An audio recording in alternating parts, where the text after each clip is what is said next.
ការងារពីដានប្លង់សេជន់ដបូលយើងរុញពណ៌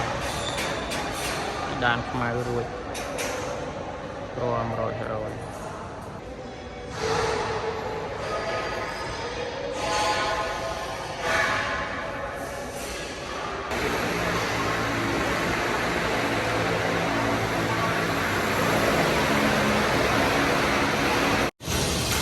ដានប្លង់សេជន់ទី2ខ្ញុំបានរុញរួចរាល់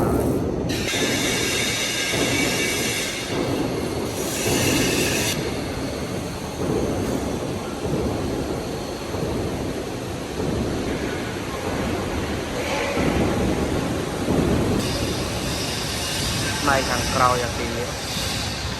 គឺរុញរួចរាល់ទាំងអស់ហើយប្លង់សេយើងនៅជន់ទី2ហ្នឹង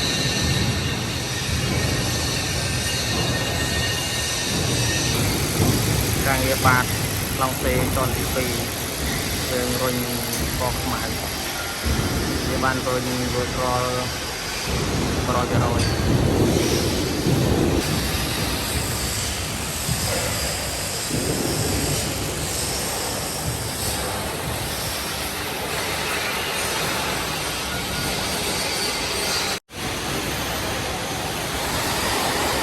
សេ